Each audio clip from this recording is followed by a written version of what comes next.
chegando junto a você, neste início de sábado à tarde, com o meu, com o seu, com o nosso programa Semeado em Ação. E esta programação vai ser toda diversificada especialmente para você. Sim, nós iremos fazer uma série de apresentação de homens que revolucionaram os seus dias com o Evangelho. Olha, eu te espero em todas. Iremos falar sobre John Wesley, um tição tirado do fogo. George Miller, o homem que levantou o maior edifício de seus tempos e sustentou centenas de órfãos lá na Inglaterra. Iremos falar de Hudson Taylor, o pai da missão na China. Eu te espero nessa. Vamos viajar com estes homens, ver o que eles passaram, como eles não se comportaram diante das adversidades, nos momentos de angústia, mas nunca deixaram de levar o Evangelho e com o Evangelho transformaram os seus dias. Hoje nós vamos iniciar com um padre agostiniano, Martim Lutero. Martim Lutero, o pai do protestantismo. E sabe, Martim Lutero transferiu do grego original a Bíblia para o alemão e contou com a ajuda da primeira imprensa, a imprensa de Gutenberg. Fique conosco, fazendo missões em todo o tempo, uma série especial de homens que revolucionaram os seus dias com o Evangelho. Vamos lá?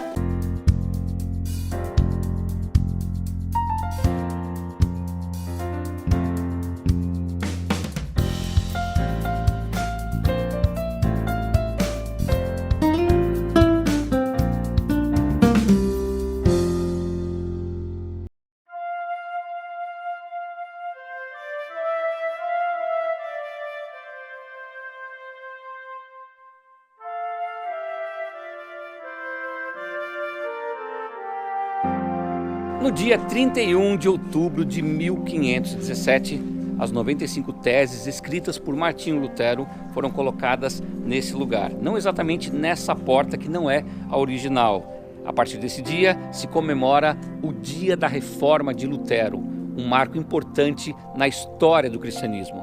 Agora, por que essa reforma aconteceu? Quais os interesses políticos da Igreja e do Estado naqueles dias? Qual o cenário da Europa? Quem estava envolvido nesse processo? Por que Lutero foi excomungado da Igreja Católica? Seria Lutero um santo reformador? Eu sou Rogério Nachev, estou na Alemanha em busca destas e de outras respostas e quero te convidar a vir comigo a percorrer os caminhos de Lutero.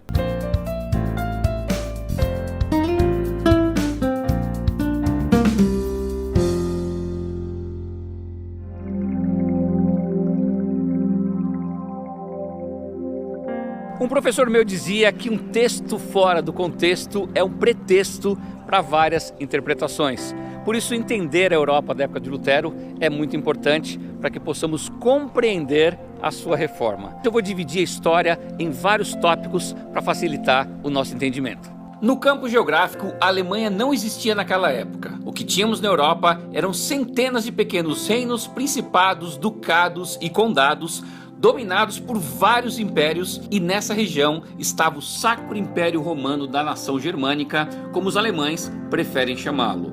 Na época de Lutero, o imperador era eleito pelo voto dos príncipes eleitores, que durante o império variavam de 6 a 10, e o imperador só tomaria posse após ser ungido pelo Papa, o que mostrava que no campo político havia uma grande relação de poder entre o Estado e a Igreja. No campo religioso, a Igreja era quem interpretava a Bíblia. As missas eram feitas em latim com o padre de costas, e a instituição Igreja Católica estava envolvida com 3 grandes preocupações: as indulgências, as santas relíquias e a venda de cargos para os nobres. Nesse cenário surgiram algumas pessoas que se opunham a estas ideias. Eles foram conhecidos como pré-reformadores, como Pedro Valdo, John Wycliffe e Ian Hus, que perdeu a sua vida lutando por seus ideais. No campo social, o feudalismo começava a dar sinais que acabaria, pois esse sistema consistia em que os senhores feudais ganhavam as terras do rei e os camponeses cuidavam de tudo em troca de um pedaço de terra para morar. No campo das ideias, o renascentismo veio para que as pessoas se tornassem mais críticas. Alguns pensamentos mudaram. Por exemplo, na época medieval, a fé é mais importante que a razão. No renascentismo, fé e razão são importantes. Na época medieval, Deus está no centro das atenções. Teocentrismo. No renascentismo, o homem está no centro das atenções. O antropocentrismo. E por fim, no campo tecnológico, Gutenberg inventou a imprensa, considerada uma das mais importantes invenções de todos os tempos, pois colaborou ainda mais para uma Europa mais crítica, onde cada um podia ter o direito de ler e pensar. Resumidamente, o cenário na época de Lutero era esse. Já nos ajuda a responder algumas perguntas, mas eu espero responder todas até o final do programa. A data do dia 31/10/1517 é a data comemorativa das teses fixadas aqui nesse lugar, mas não é o início e nem o fim da reforma.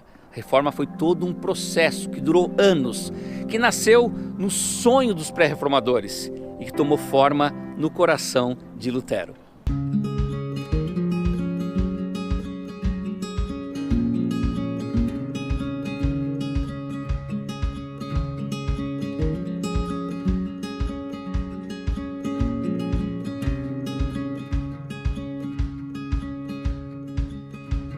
Nosso caminhar pela vida de Lutero começa na cidade de Eisleben, onde no dia 14 de novembro de 1483 ele nasce e recebe o nome de Martin Luther. Ao que nos conta a história, Lutero teve uma educação muito rígida com seus pais Hans Luther e Margaret Lindemann. A casa de Lutero está um pouco diferente desde a época que ele nasceu, principalmente a parte interna, que já não guarda mais os objetos ou os móveis da família. A parte externa está praticamente intacta. Hoje, esse lugar é um museu com uma exposição permanente. Logo no dia seguinte do seu nascimento, Lutero é levado a poucos passos daqui, na igreja de São Pedro e São Paulo, onde é batizado. Antes de visitar a igreja, nós vamos entrar no museu e ver uma peça diferente relacionada à reforma.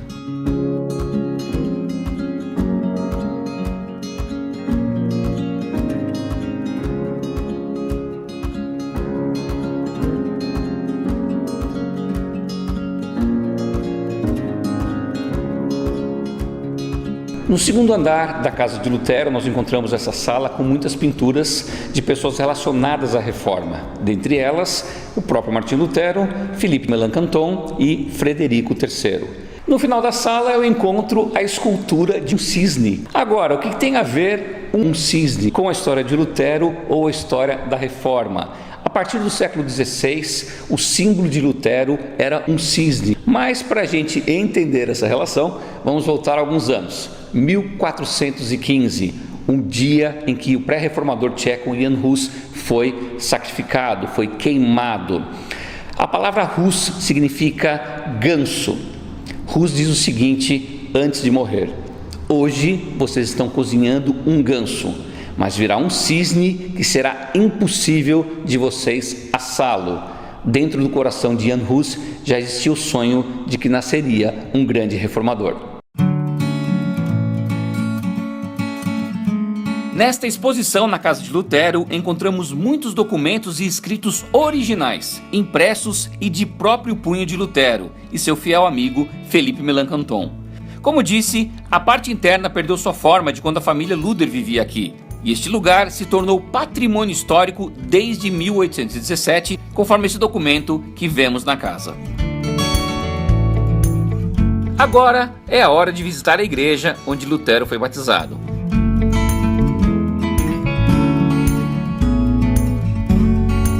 Muitas coisas mudaram desde a época de Lutero, mas a pia batismal guarda ainda um pedaço original de quando Lutero foi batizado.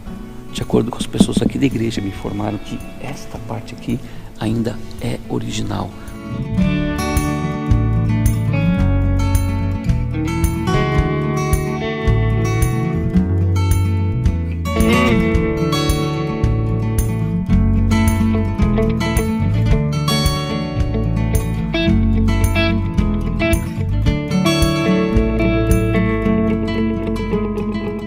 Agora, o fato é que essa igreja é a única no mundo que eu conheço, pelo menos, que tem 2 lugares para as pessoas serem batizadas. Eles podem optar tanto pela aspersão como pela imersão. Quando Lutero tinha apenas 1 ano de idade, os seus pais resolveram mudar de Eisleben para Mansfeld, para onde eu estou indo agora. A família de Lutero chega a Mansfeld sem muitas posses. Seu pai começa a trabalhar com mineração de cobre, profissão que teve até o final da sua vida. Essa foi a casa onde a família se estabeleceu e Lutero viveu neste lugar por 12 anos. Aqui Lutero experimentou uma educação muito rígida dos seus pais, que sempre o educaram conservadoramente dentro dos preceitos da religião.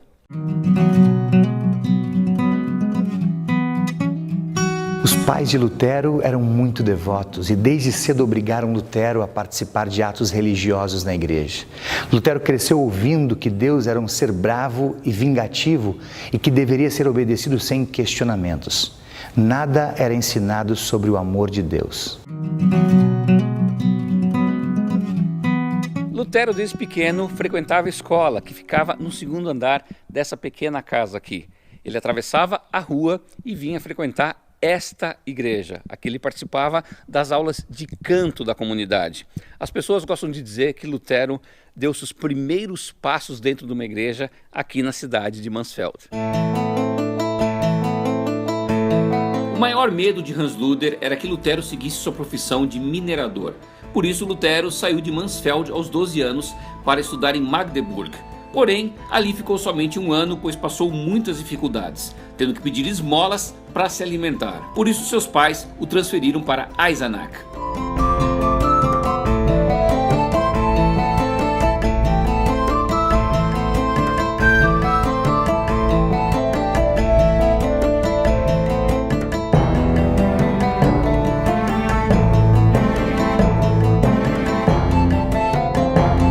Em Eisenach, Lutero veio morar com os seus tios, parentes da sua mãe. Infelizmente, passou muitas necessidades por aqui. Tinha que sair à rua pedindo por sua própria comida. Até que foi acolhido por uma senhora chamada Ursula Cotta. Essa mulher tinha muitas condições, muitas posses. Trouxe ele para morar com ela nessa casa e deu toda a estrutura para Lutero estudar. O pai de Lutero prosperou e não queria nem de perto que Lutero tivesse a sua vida, uma vida de minerador. Por isso investiu nos estudos e enviou Lutero dessa cidade até Erfurt.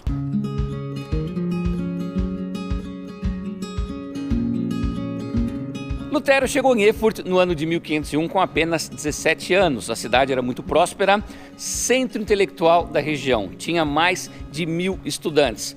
Lutero, muito animado, ingressou nessa universidade, onde se formou mestre em artes. Aqui ele fez gramática, retórica, metafísica e lógica. E depois se formou doutor em filosofia. Mas o seu pai ainda não estava satisfeito com tantos títulos que Lutero tinha. Ele queria que Lutero fosse um advogado. Lutero ingressou no mesmo ano no curso de Direito.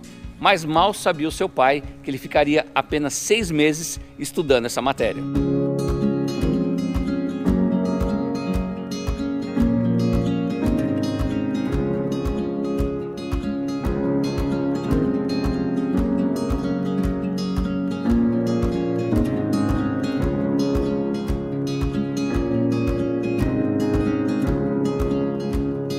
A razão de Lutero ter deixado seus estudos da Faculdade de Direito tem a ver com esse lugar, o Mosteiro Agostiniano. Lutero tinha algumas questões muito importantes para serem resolvidas dentro de si, muitos medos. O seu maior medo era o da morte. A situação se agravou quando Lutero estava retornando da casa dos seus pais em Mansfeld.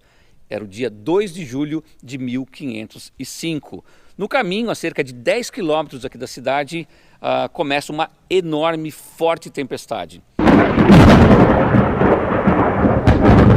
Lutero não tinha para onde correr, não havia abrigo. Chuva, trovões e raios era o que cercava Lutero naquele momento. Com muito medo da morte, Lutero se ajoelha e faz uma oração para Santana, a mãe da Virgem Maria. Santana, se você me salvar, eu me tornarei um monge.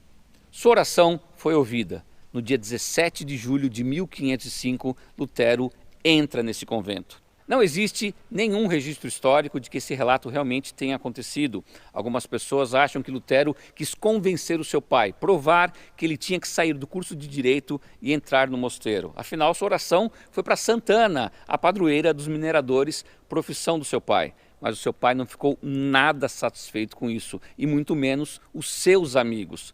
Mas Lutero não hesitou, entrou no mosteiro.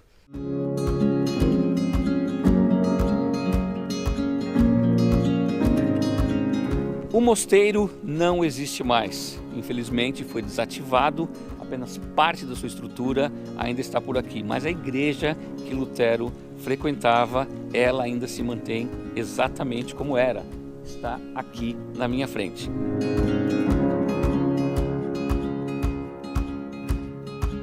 During Reformation times, they dissolved this monastery. They asked the monks, do you want to stay as a monk here in the monastery, or do you want to leave and following Luther's teaching? Most of them left immediately. And then they were really poor because they were beggar monks, Augustinian hermits. They were not allowed to have own money as monks and own possessions. So after leaving, a lot of them married. Actually, they married rich widows. And even the prior here from this monastery, Johannes Lang, he married an older rich widow. So, what the people noticed on the street was the monks and even the nuns left monasteries and nunneries. And the world exists like before. And then they married, and the world exists like before. And maybe they're getting children without horns or something like this. Normal children, and the world exists like before. It was not the way the Pope said before. So the people thought maybe there is something right, what Luther said. Mas os primeiros anos de Lutero aqui no mosteiro não foram nada fáceis, porque a ordem agostiniana era muito severa. The Augustinian order was, in the time of Luther, very, very strict, especially this monastery here. They had to wake up 12 o'clock midnight and then praying hours here in the church 7 times a day, 7 days a week, and so on, without a day off, without holidays or so. And they had a lot of rules here. You have to learn it during novitiation time, the first year. For example, it was not allowed to love. It was not allowed to bring somebody to love. You don't had the right to speak with another monk in his cell, or they couldn't lock the cell, or they were not allowed to speak with each other during meal, something else. So, like Luther, he was chosen to be a student here in General Study School. He studied theology. When he studied 2 o'clock or 3 o'clock in the morning, then maybe they were tired and maybe they slept over books. Of course, this was not allowed. Every Friday, the monks met in the chapter's room, and this was the place to open confession. They had to confess what they did wrong. So then he had to confess, I slept over the books. But in the case he forgot, maybe another monk saw it, then the other monk had to confess that he slept, and so on. It was very, very strict order. Maybe this was a reason for Luther to choose this special order to be a part of it. We do not know why he chose this Augustinian hermits, We had Benedictines, Dominicans, Franciscans, and so on, all orders here in town, but he chose the Augustinian hermits.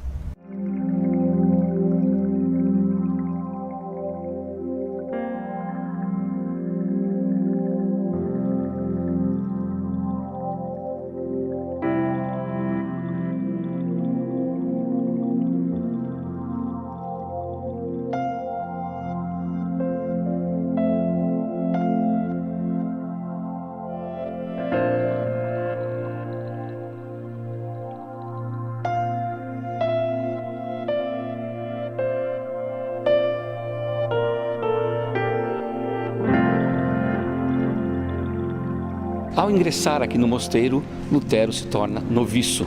Sua cerimônia acontece exatamente neste lugar. Aqui ele se deita num formato de cruz, se entregando de corpo e alma. No ano seguinte, em 1506, ele se torna monge, é ordenado monge. E em 1507, ele realiza a sua primeira missa.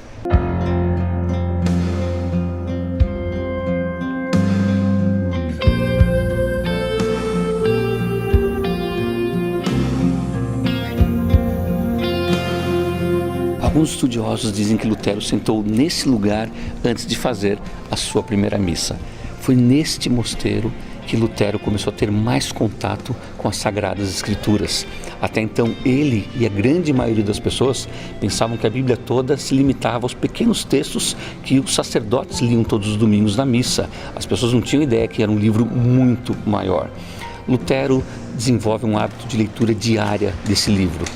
E conforme ele foi desenvolvendo só a leitura da Bíblia, mais ele foi se aprofundando com as suas novas ideias. Lutero era muito querido na cidade, tanto que saía por aí todos os dias pedindo esmolas, alimentos para a igreja. Trabalhou até como coveiro aqui no mosteiro. Aqui começou a construir o seu caráter de reformador.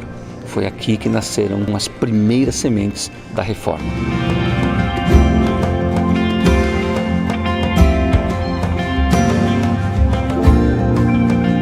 Um dos pilares da reforma protestante é a afirmação absoluta da graça de Deus, o princípio conhecido como sola gratia, somente a graça.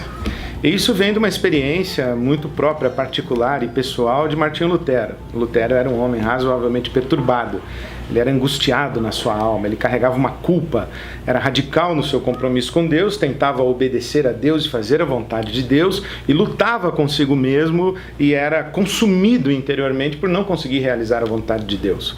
Ele chega a dizer que as lutas que travava na sua alma durante a noite eram maiores, inclusive, do que as lutas que travava durante o dia. Até que ele descobre que a graça de Deus é o fundamento da salvação. Pela graça, nós somos salvos mediante a fé. É a graça de Deus. E a graça como o oposto de mérito. E isso dá um alívio à alma de Martinho Lutero. Deus é o responsável pela salvação do início ao fim. E Ele dá a salvação como um favor que ninguém merece. Ou você confia na graça de Deus, ou você se esforça para conquistar a salvação pelo seu mérito. A reforma protestante diz, sola gratia.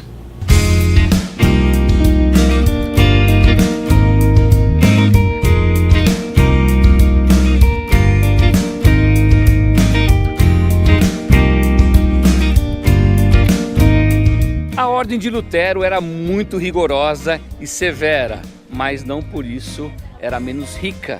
Tinha bons patrimônios, incluindo uma cervejaria desde o ano 1328. Peraí, parece um pouco incoerente essa história, né? Na realidade, a cerveja sempre foi algo muito importante para os monges, era considerado como o pão líquido. Vamos pensar que na Idade Média a água não era potável, era muito difícil você encontrar água de boa qualidade. Por isso que o líquido que eles sempre bebiam era a cerveja.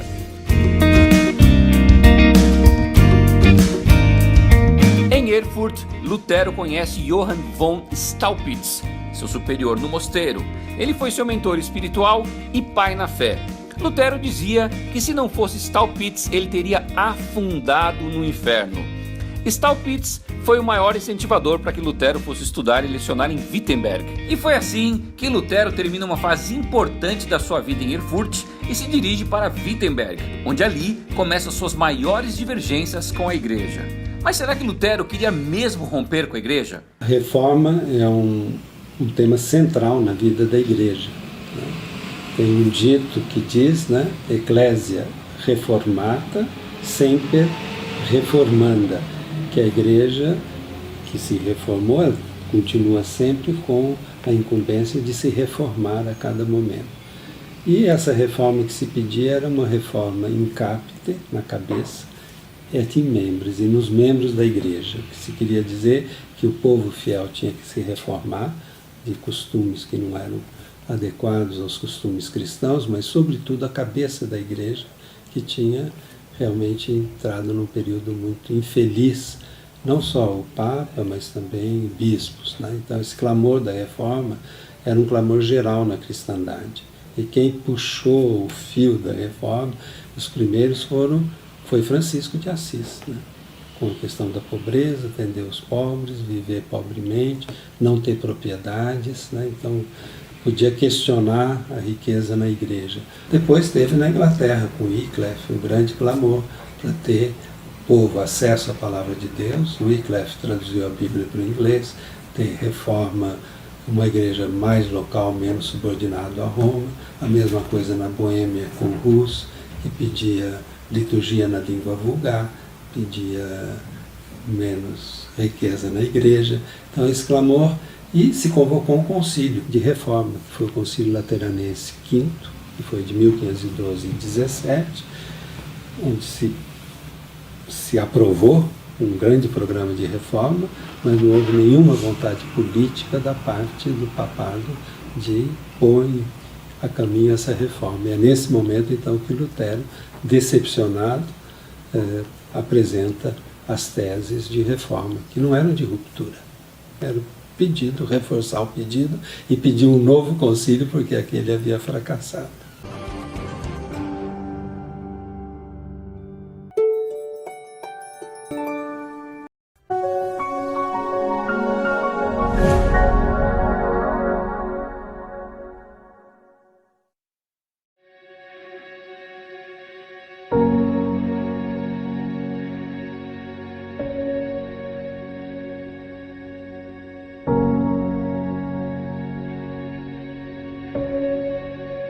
Nenhuma promessa falhou de todas as boas palavras que o Senhor falará à casa de Israel. Tudo se cumpriu. Josué 21:45.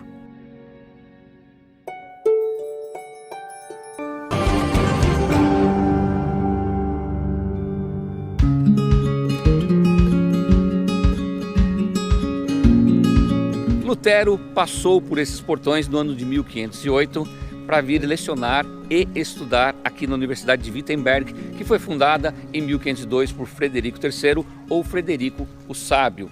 Ao entrar nesse pátio, Lutero se depara com a grande universidade e anexada a ela o mosteiro, onde viviam os monges, os estudantes, e Lutero passou a morar nesse lugar aqui, que seria sua residência por cerca de 35 anos. Lutero era uma pessoa muito considerada aqui dentro do meio acadêmico, tanto que em 1510 foi convidado a representar o mosteiro e a universidade em Roma. Havia um grande conflito entre a ordem agustiniana, 7 mosteiros brigavam por alguns temas e o Papa seria o conciliador dessa situação e Lutero o interlocutor desse local.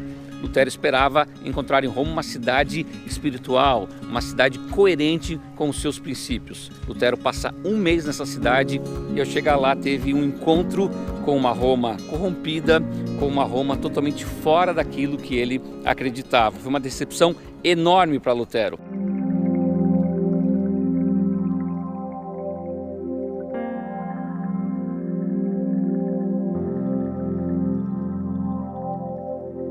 Depois que a reforma foi tomando formato aqui na cidade de Wittenberg, esse lugar deixou de ser um mosteiro e se tornou a casa de Lutero. Inclusive, a sua esposa Catarina von Bora, após o casamento, veio morar com ele aqui.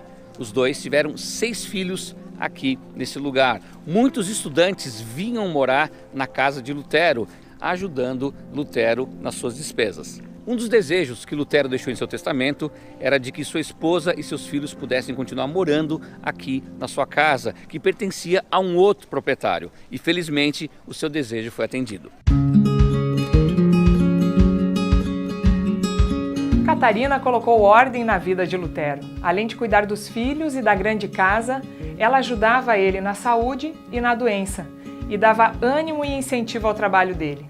Numa época em que as mulheres não tinham vez e nem voz, entre outras coisas, Lutero passou para ela o controle das finanças da família e o contato com as gráficas para a publicação dos escritos dele. Martinho amava e valorizava a esposa, tanto que chegou a dizer: depois de Cristo, ela é o maior presente que Deus deu na minha vida.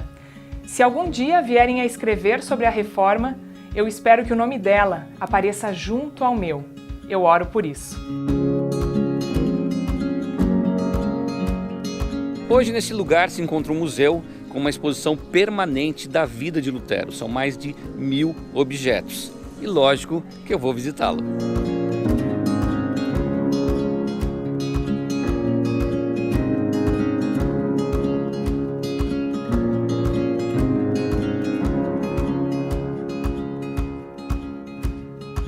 Essa prensa aqui pertencia à Universidade aqui de Wittenberg e funcionou entre os anos 1508 até 1525 e com certeza imprimiu muita coisa de Lutero.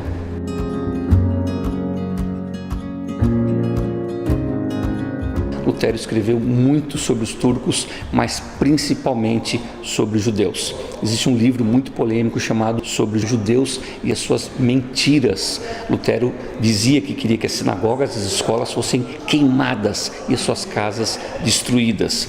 Todo esse material a gente pode encontrar por aqui também no museu. Esse material que eu encontro aqui responde uma pergunta que eu fiz no início do programa. Seria Lutero um santo reformador? Depende do que você entende pela palavra santo. No contexto católico daquela época, santo é quem nunca cometeu nenhum pecado num deslize. Mas no conceito de graça que Lutero redescobriu, santo é aquele que luta com seus pecados para ser separado por Deus. Alguém que valoriza o que a maioria negligencia. Nesse sentido, Lutero foi sim um santo segundo os olhos de Deus, com defeitos como Davi, Paulo e tantos outros que, apesar dos seus pecados, também foram considerados santos homens de Deus. Quando lemos um autor medieval ou mesmo moderno como Lutero, nós ficamos assustados com a linguagem, para os nossos padrões de hoje, uma linguagem muito contundente, violenta mesmo. É nesse conjunto de época que devemos entender as palavras de Lutero contra os judeus, que gozavam de uma enorme antipatia em toda a Europa, culpados de todas as coisas que aconteciam no mundo. Nesse cenário, Lutero então desenvolve as suas palavras com o objetivo de chamar a atenção para a fé dos judeus que continuavam rejeitando o Messias. Portanto, nós não podemos tirar do contexto da época altamente belicosa nenhuma das palavras de Martinho Lutero, o que, é claro, não o exime de suas responsabilidades, mas não podemos colocar todas também sobre ele nesse sentido.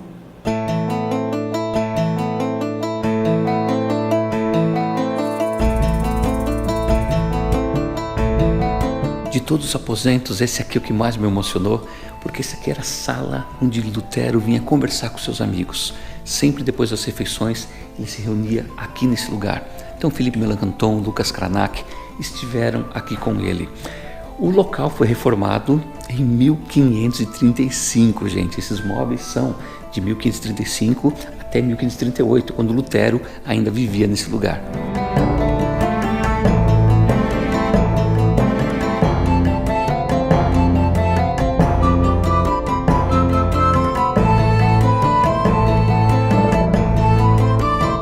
Um dos sonhos de Lutero é que todo alemão pudesse estudar e ler a Bíblia no seu próprio idioma. Por isso que ele traduziu lá em Wittenberg o Novo Testamento do grego para o alemão, enquanto a Bíblia era lida em latim pelos próprios padres nas igrejas. Ele reuniu, junto com Philippe Melanchthon, seu braço direito nesse projeto, um enorme time. E em 12 anos eles traduziram a Bíblia toda para o alemão. Isso ajudou também muito a sociedade. Vamos lembrar que a Alemanha era dividida em pequenos ducados, principados, condados, e o alemão falado em cada região era um pouco diferente. Esse livro veio ajudar a unificar todo o idioma. A edição completa da Bíblia de Lutero foi lançada em 1534 com 1.620 páginas. E esse tesouro está aqui nessa exposição permanente na casa de Lutero.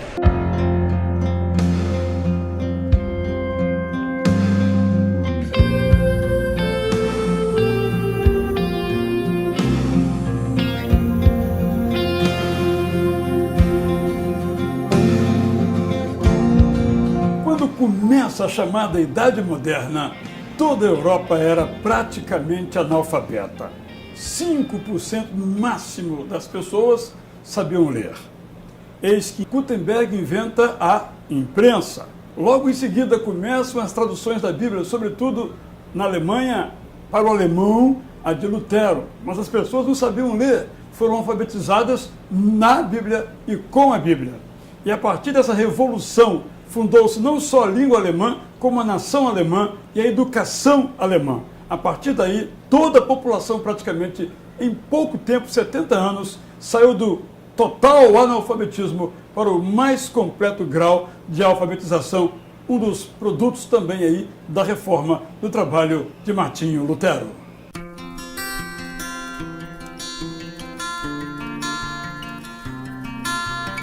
A poucos metros aqui da universidade eu encontro a casa de Philippe Melanchthon.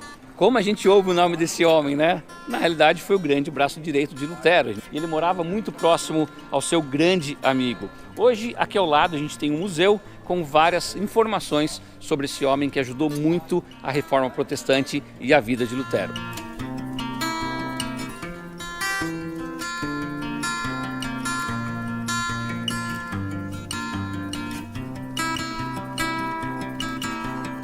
Eu estou deixando a universidade e a casa de Lutero e caminhando pela rua que era principal naquela época.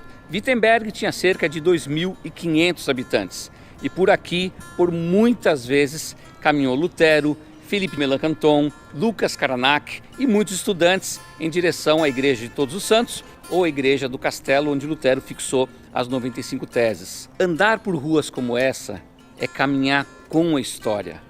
Andar em ruas como essa é caminhar pela história.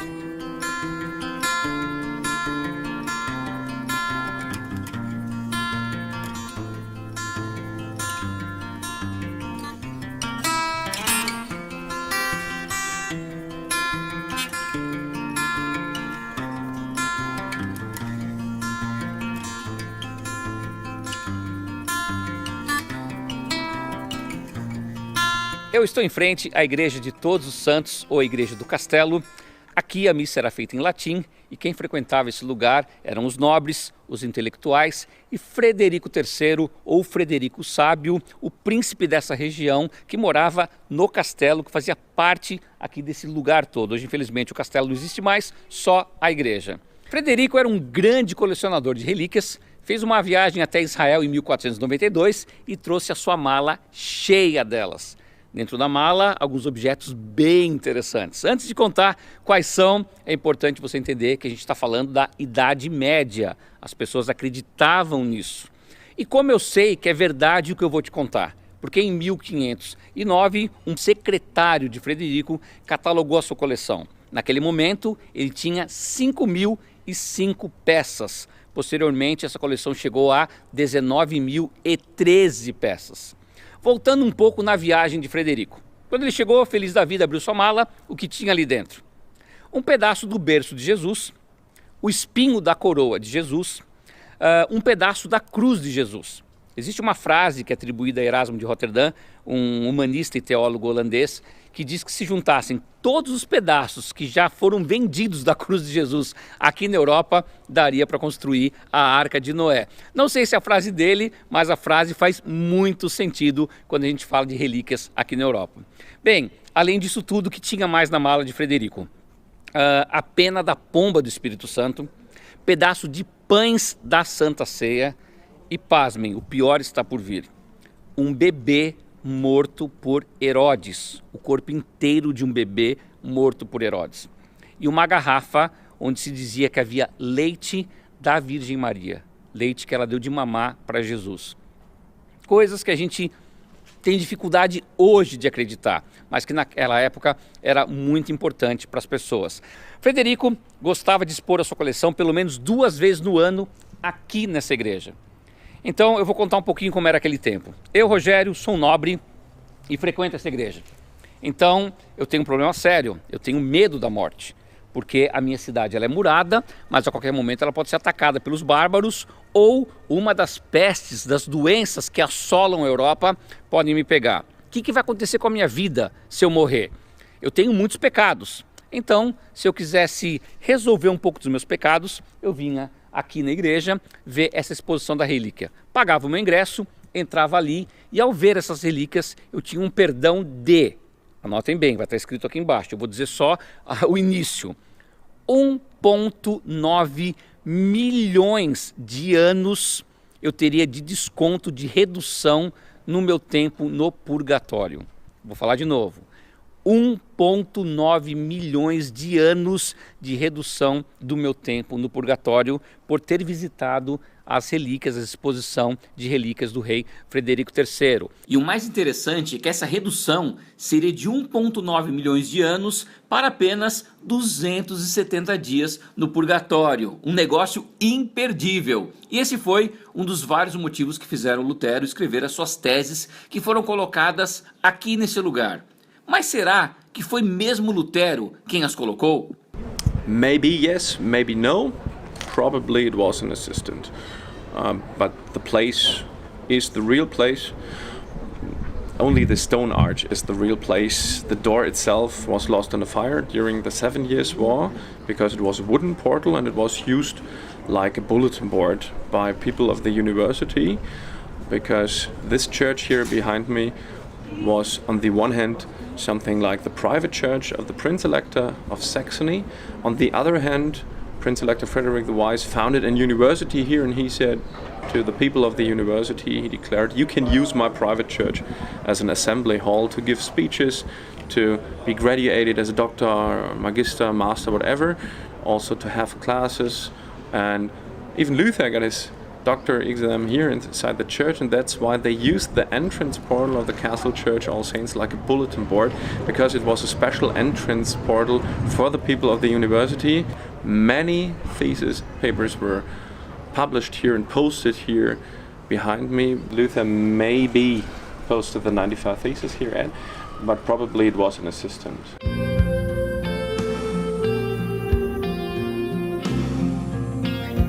Junto com tudo isso, nós tínhamos as indulgências, um documento validado pelo próprio Papa que perdoava os pecados das pessoas, uma vez que elas estivessem arrependidas. Esse conceito foi se corrompendo pelo meio do caminho, tanto que nós encontrávamos indulgências de todos os tipos, de todos os valores, para todos os pecados. Tinha até combo indulgência. Se você fosse pecar, você já comprava uma indulgência antecipada para o seu pecado. A indulgência levou a Igreja Católica a faturar muito dinheiro, e ela precisava naquele tempo, porque Leão X queria reconstruir a Basílica de São Pedro. Lutero tinha um conflito muito grande com isso. Lutero lia Romanos, lia Hebreus, lia Efésios. O justo viverá pela fé. Pela graça, somos salvos mediante a fé. Como é que Lutero ia lidar a questão do perdão do pecado com um membro seu que chegava? Lutero, não precisa pedir perdão. Eu já tenho aqui, olha, que eu comprei do Johann Tetzel, que era o maior vendedor de indulgências, e me vendeu essa indulgência aqui, ó, tô liberado do meu pecado. Esse cenário realmente ajudou Lutero a construir a Reforma Protestante. As indulgências tinham a ver com o sacramento da penitência. Então se absolvia a pessoa de um pecado, sobretudo quando era pecado público, e ele tinha que fazer uma reparação. Às vezes eram reparações duras, né? De 1 ano, 2 anos, 3 anos, até ser readmitido. As indulgências começam dizendo, eu posso trocar essa penitência, por exemplo, fazendo a peregrinação a Jerusalém, ao lugar da morte de Cristo. Então se trocava uma coisa por outra. Depois começou a fazer isso dentro da cidade, de uma igreja a outra, fazendo a penitência. O lado ruim disso é que no século XVI se vinculou a reconstrução da Basílica de São Pedro a uma venda de indulgências. Então você comprava a indulgência. Em vez de fazer a penitência, você dava um dinheiro no lugar da indulgência. E isso gerou uma crise, uma oposição interna na igreja muito grande. E foi um pouco o ponto de partida das teses de Lutero pela reforma da igreja.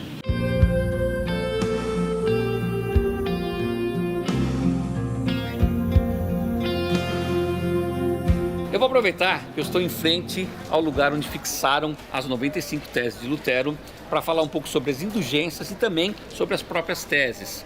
Eu pesquisei um livro chamado O Livro Negro do Cristianismo, um livro muito polêmico, mas dentro dele os 3 autores colocam um documento chamado A Taxa Camarae. Taxas inventadas para cobrar essas indulgências. Lendo um pouco desse livro, parece bem absurdo o que eu vou comentar daqui a pouco com vocês. Mas olhando o que eu já pesquisei e já falei sobre as indulgências, há uma coerência muito grande. Vamos lembrar que a gente está falando da Idade Média. Alguns historiadores dizem que o Papa Leão X criou essa tabela de preços em 1517. São 35 tópicos, porém não existe nenhum documento confirmando isso, mas nos dão uma ideia de como funcionava a questão da indulgência. Então, vamos ler algumas dessas taxas que, uma vez pagas, perdoavam os pecados. Número 1. O eclesiástico que incorrer em pecado carnal, seja com freiras, primas, sobrinhas, afilhadas ou, enfim, com outra mulher qualquer, será absolvido mediante o pagamento de 67 libras e 12 soldos. Número 10. Se o assassino tiver matado 2 ou mais homens em um único dia, pagará como se tivesse assassinado um só. Número 12. Quem afogar o próprio filho pagará 17 libras e 15 soldos, ou seja, 2 libras a mais que aquele que matar um desconhecido. E se pai e mãe o tiverem matado de comum acordo, pagarão 27 libras e um soldo pela absolvição. Na contrapartida, chegam as teses de Lutero batendo fortemente contra as indulgências. Número 21. Erram, portanto, os pregadores de indulgências que afirmam que as pessoas são absolvidas de toda a pena e salva pelas indulgências do Papa. Número 27.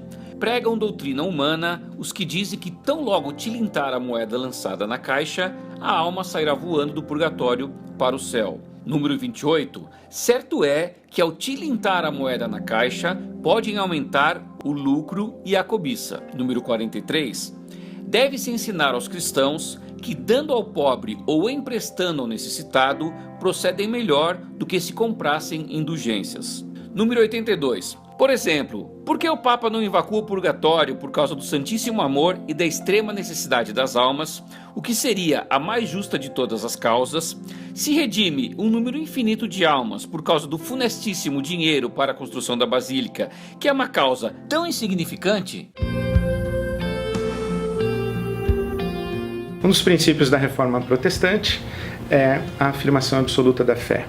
Na afirmação dos reformadores, sola fide. Esta é uma afirmação que brota de uma experiência de Martinho Lutero, quando lendo a carta do apóstolo Paulo aos Romanos, se depara com a afirmação surpreendente para ele de que o justo vive da fé. Naquela época, quando a estrutura da igreja romana era pesada e se impunha sobre os populares e manipulava os populares com a venda das indulgências, com a prática das penitências, com todos os critérios de observância de um sistema religioso como meio de acesso a Deus, vêm os reformadores que redescobrem a palavra de Deus, a afirmação da fé. O justo vive da fé. A questão é fé em quê? Ou fé em quem? Os reformadores disseram, somente a fé em Cristo. Você pode pautar a sua peregrinação espiritual e a sua experiência de fé na ordem da sua religião, no seu sistema religioso. Mas você pode também pautar a sua peregrinação espiritual na fé em Cristo Jesus. Os reformadores disseram, sola fide, em Cristo.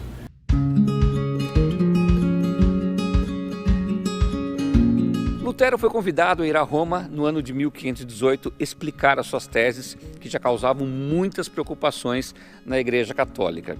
Seus amigos aconselharam ele não sair do território alemão, não vá para um outro país. Lembra que pré-reformadores foram mortos lá em Roma. Lutero atende o pedido, diz que tem problemas de saúde e com isso solicita uma audiência na Alemanha. Ele é trazido para a cidade de Augsburg.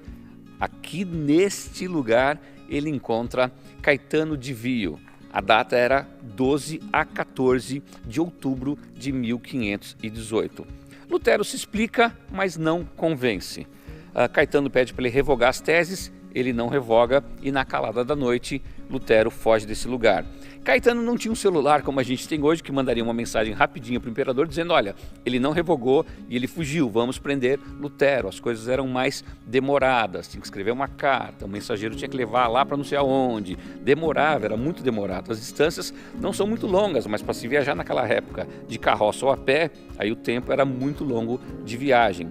Ele sai daqui em outubro, ele esteve aqui entre 12 a 14 de outubro de 1518. Em janeiro de 1519 morre o imperador Maximiliano I e só assume o cargo o seu sucessor em junho de 1519. Então, durante esse período, até Carlos V assumir o trono, esse inteirado que estava acontecendo, Lutero teve um pouco mais de trégua. Mas em 1520 as coisas voltam a esquentar. No dia 10 de dezembro de 1520, o Papa manda uma bula com um selo papal dizendo: Lutero, se você não se retratar do que você tem ensinado, você vai ser excomungado da igreja. Lutero pega essa bula papal e queima ela publicamente num dos portões aqui da cidade de Wittenberg. Essa reação fez Lutero ser excomungado da igreja no dia 3 de janeiro de 1521. Meses depois, o próprio império quer saber sobre Lutero. Carlos V convoca uma dieta na cidade de Worms.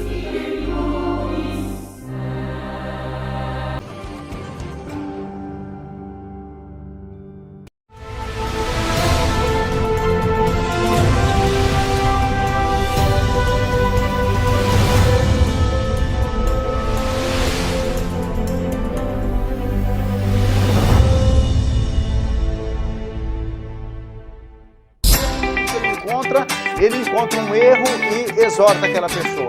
Isso não é dom. Isso não é dom. O dom de exortar, que a Bíblia está falando aqui,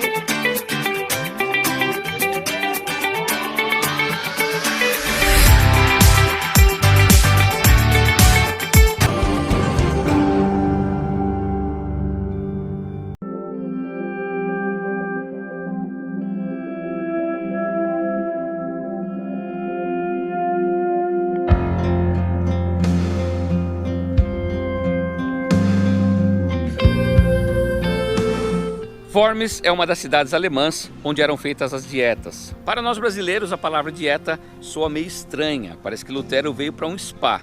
Mas uma dieta naquela época era uma assembleia política ou administrativa. Uma reunião de líderes convocados para discutir os problemas e as soluções do país. A dieta começou no dia 28 de janeiro e foi até 26 de maio de 1521. Lutero sai da cidade de Wittenberg no dia 2 de abril. Viaja aproximadamente 530 quilômetros numa carroça cedida pelo Conselho Administrativo da cidade. Chega aqui no dia 16, por volta das 10 horas da manhã. Eu estou de frente à Catedral de Worms, que fazia parte de um grande complexo onde acontecia a dieta. A catedral ainda permanece exatamente como ela era aqui. Desse lado ficava o mosteiro, que já não existe mais. Um pouco mais aqui à minha direita o batistério e do outro lado da catedral o Palácio Episcopal, aonde Lutero se apresentou para se defender. Esse palácio também não existe mais, foi destruído no ano de 1689. Hoje o que tem ali é um lugar para eventos e você tem uma escultura simbolizando a presença de Lutero naquele lugar. Lutero se apresentou às 16 horas do dia 17 na ala menor do Palácio Episcopal. Ali ele entrou numa sala e se sentou. O procurador do imperador Carlos V, Johann Eck, lhe fez as seguintes perguntas. Lutero, esses livros que estão sobre a mesa são seus? Caso a resposta seja positiva, você vai revogá-los?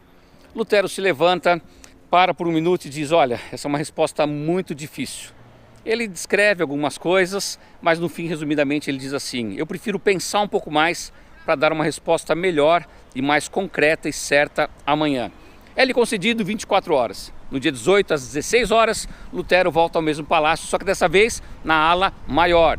Senta-se na sala e aguarda até às 18 horas para ser atendido. Johann Eck lhe faz as mesmas perguntas. Martin Lutero é o autor desses livros? Aí Lutero dá a seguinte resposta: eu, durante a minha vida, escrevi basicamente sobre 3 temas. O primeiro, sobre a fé e o seu conteúdo.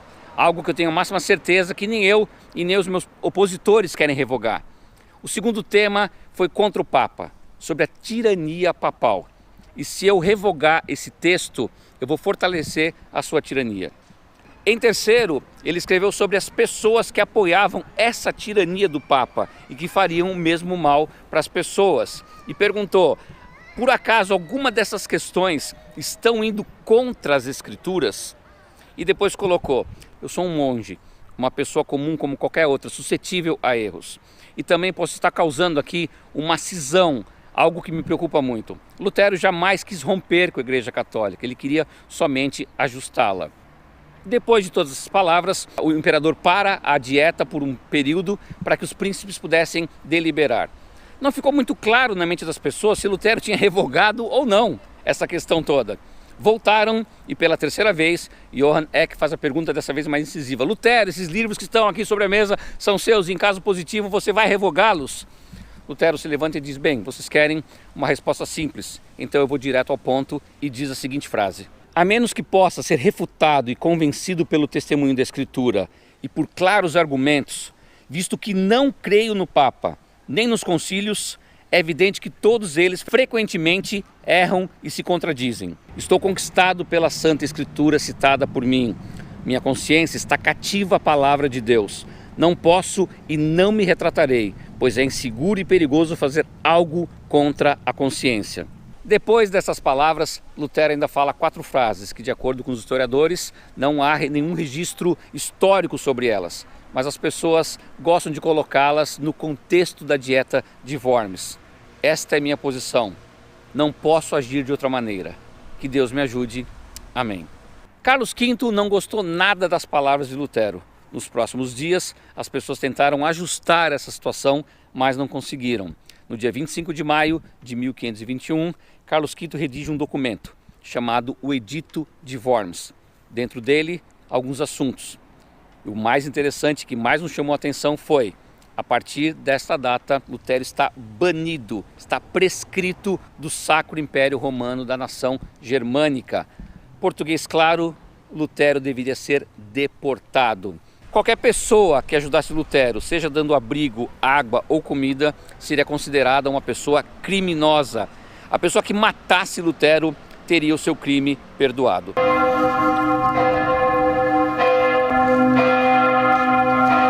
Ao tempo de Lutero, ideias matavam. E por ideias também se morria. Quando participou da dieta de Worms, Lutero correu um sério risco de morrer, porque ele reafirmou os seus princípios de fé, que contrariavam todos os princípios essenciais da Igreja Católica.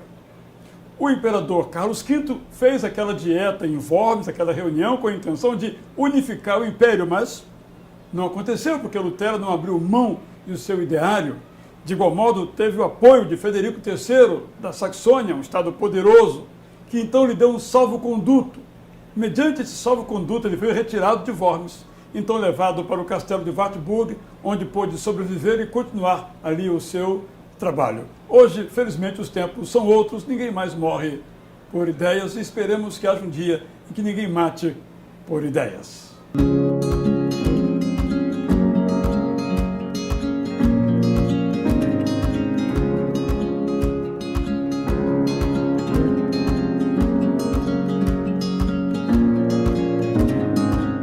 Após Lutero deixar a cidade de Worms, o seu salvo-conduto ainda estava em andamento.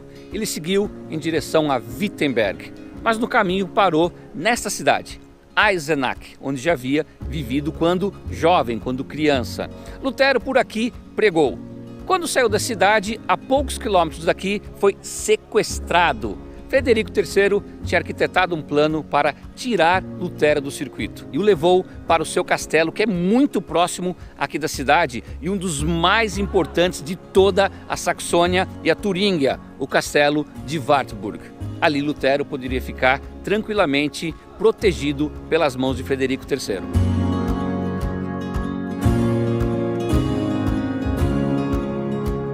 O castelo de Wartburg era o lugar ideal para Lutero ficar escondido. Como você pode perceber, ele é muito seguro, fica a 200 metros de altura da cidade de Eisenach. Para chegar aqui, eu tive que subir uma grande ladeira de carro e uma maior ainda a pé. Depois que eu deixei meu carro no estacionamento, foram mais 10 minutos caminhando até chegar aqui. O castelo muito bem guardado por portões, por esse átrio aqui antes, que é como se fosse o lugar onde os servos viviam, onde as outras pessoas viviam. Então, o Lutero estava muito bem guardado nesse lugar.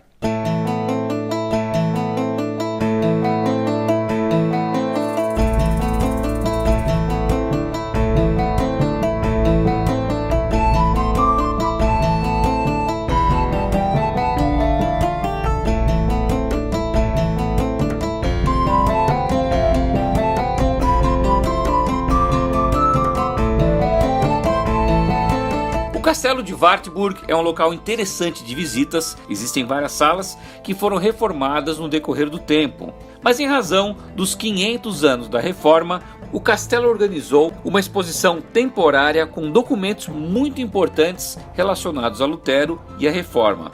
E nós conseguimos uma autorização especial para mostrá-los para você.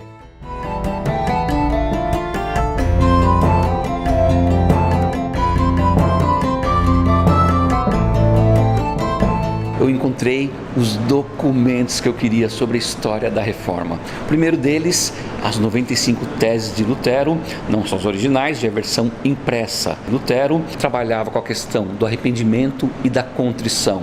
Era um princípio básico das 95 teses. Do lado, um dos documentos que eu estava procurando muito e encontrei, as famosas indulgências papais. Esse era o documento que as pessoas compravam naquela época para que seus pecados fossem perdoados. Lutero, por muitas vezes, recebeu uma bula papal, recebeu uma carta do Papa dizendo: olha, as coisas não estão indo bem, você está andando por um outro caminho, você vai ser excomungado. Dessas várias bulas que Lutero recebeu, uma delas é essa aqui.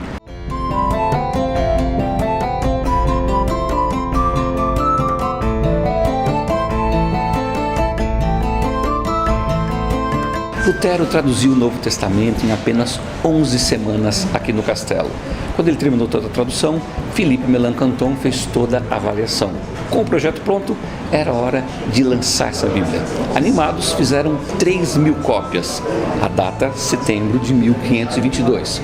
O que eles não sabiam é que essa Bíblia, esse Novo Testamento, se esgotaria rapidamente, tanto que tiveram que fazer uma outra edição logo em dezembro do mesmo ano. Eu estou aqui ao lado dessas duas edições. Eu tenho uma original de setembro de 22 e uma de dezembro de 1522.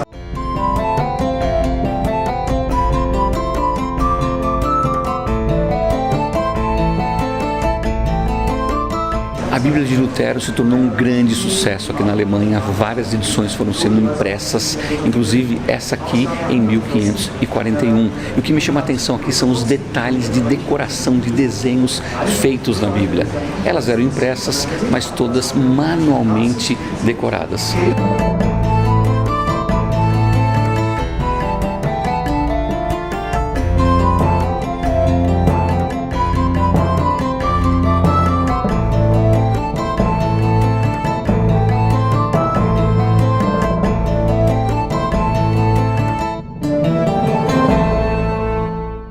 Eu chego agora no lugar que eu tinha mais curiosidade de conhecer aqui nesse castelo, o quarto onde Lutero viveu por 10 meses. Algumas pessoas acreditam que ele morou numa ala aqui do castelo, mas a sua grande maioria concorda que realmente ele não saiu desse espaço nesse período. Porque quem sabia que ele estava aqui era somente Frederico III e o seu palatino. Nesse lugar ele viveu como o cavalheiro Jorge. Inclusive ele deixou a sua barba crescer para não ser reconhecido caso fosse visto por alguém.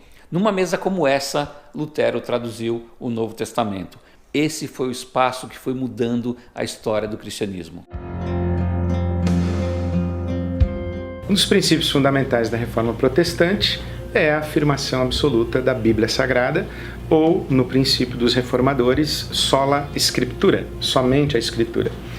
E eles afirmaram isso em contraposição à crença da época a respeito da tradição da Igreja e do magistério da Igreja. A tradição da Igreja é toda a interpretação que a Igreja fez ao longo dos séculos, desde o século IV até o século XVI, da Bíblia Sagrada. Tudo que a Igreja disse que a Bíblia dizia era também considerado revelação autoritativa da parte de Deus. E também o magistério da Igreja, toda a interpretação que os bispos em submissão ao Papa faziam da Escritura, era considerada palavra autoritativa de Deus para a Igreja. Os reformadores dizem, não, somente a Escritura, porque cada um, interpretando a Escritura, diante de Deus, em livre consciência e com livre acesso à Escritura, julga a tradição da Igreja e o magistério da Igreja. Ninguém fala em nome de Deus em termos absolutos. Por isso, os reformadores disseram, a revelação de Deus está na Bíblia Sagrada, sola Scriptura.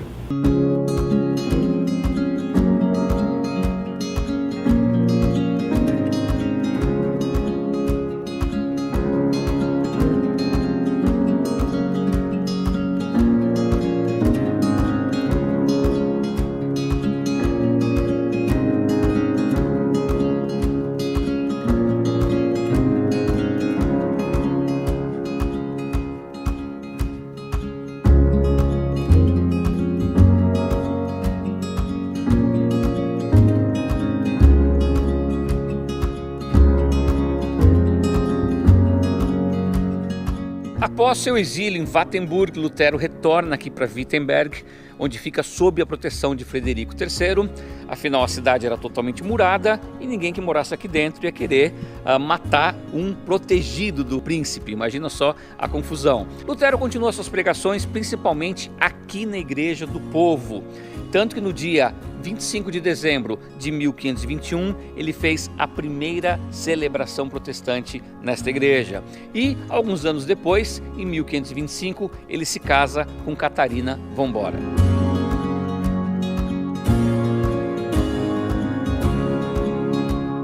As coisas para Lutero pareciam que estavam se encaixando. Sua Bíblia traduzida fazia sucesso entre o povo. Outros reformadores, como Ulrico Zwinglio e João Calvino, lutavam por suas ideias contra a Igreja Católica na Suíça, abrindo mais espaços para a reforma. Mas as ideias de Lutero também levaram camponeses a se revoltarem contra o Império. Na mente deles, se o Império estava contra as leis de Deus, deveria ser punido. O povo deveria se vingar dos seus opressores. E textos como venda sua capa e compre uma espada, ou não vim para trazer a paz, mas a espada, fortaleciam a ideia de uma revolta. Lutero não queria o confronto. Acreditava que era importante as mudanças, mas sem o derramamento de sangue. Não se pode haver violência em nome do Evangelho, dizia ele. Lutero escreve uma obra chamada Exortação à Paz, refutando as falsas interpretações das Escrituras como justificativa para a violência. A primeira parte fala aos príncipes e senhores feudais, para evitarem um confronto direto, e diz: não temos ninguém mais na terra a agradecer por essa desastrosa rebelião, senão vocês, príncipes e lordes. Como governantes temporais, vocês não fazem nada além de enganar e roubar o povo para que possam levar uma vida de luxo e extravagância. O povo comum não suporta mais. A segunda parte fala aos camponeses, que eles não usem o evangelho como justificativa da sua revolta. Sabe que suas reivindicações são pertinentes, mas estarão errados ao usar a força. E na terceira parte, adverte os dois lados, príncipes e camponeses, que, se enfrentarem numa guerra, perderão suas almas imortais. Mas infelizmente não foi o que aconteceu, e cerca de 100 mil camponeses morreram nessa guerra entre os anos 1524 e 1525. Já em 1526, na cidade de Spira, uma dieta foi feita para que cada estado pudesse adotar a religião que quisesse. E isso foi um grande passo para a reforma de Lutero, pois nessa época muitos principados já haviam se tornado luteranos. Porém, 3 anos mais tarde, na mesma cidade de Spira, uma outra dieta suspende esse acordo e anula a tolerância religiosa, levando 6 príncipes e 14 cidades imperiais livres a redigirem um protesto contra esta ação. Deste protesto, no dia 19 de abril de 1529, nasce o termo protestante, que não foi aplicado de imediato aos reformadores, mas posteriormente a todos que protestavam contra a Igreja Católica.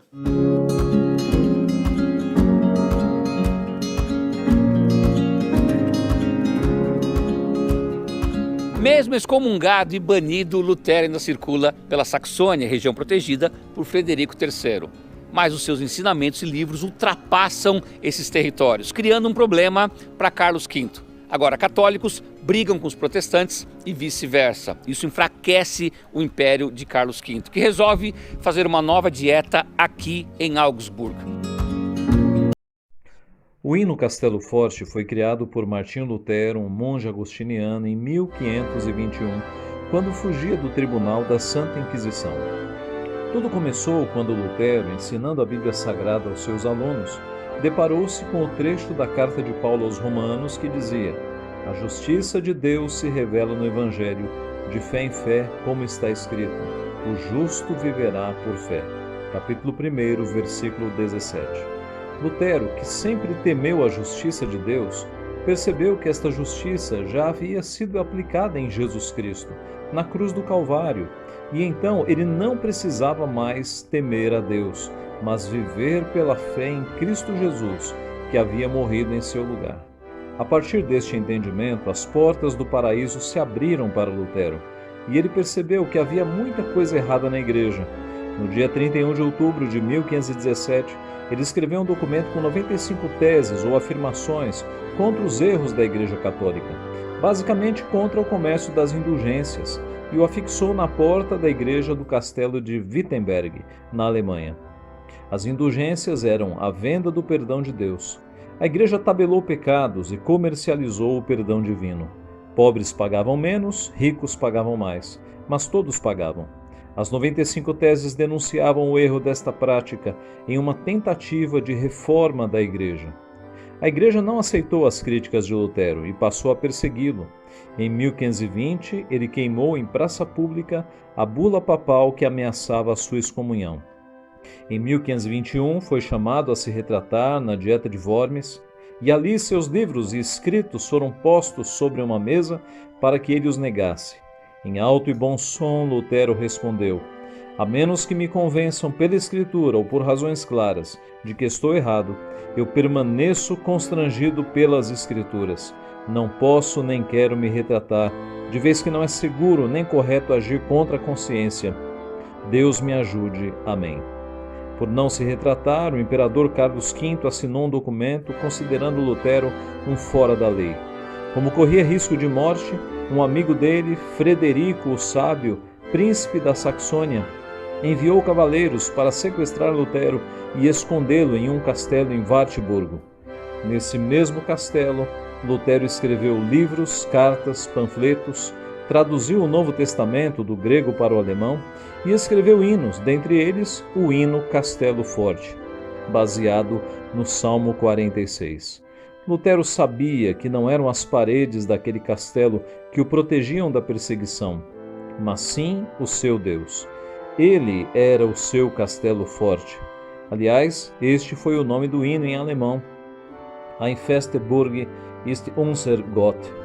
Um castelo forte é o nosso Deus. Em português, o nome ficou como Castelo Forte. Depois de quase 500 anos da composição, o hino Castelo Forte ainda emociona, edifica e expressa a nossa confiança em Deus, o nosso Castelo Forte.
Estivemos aí então com esta história toda linda de Martim Lutero e concluindo com este hino, não é?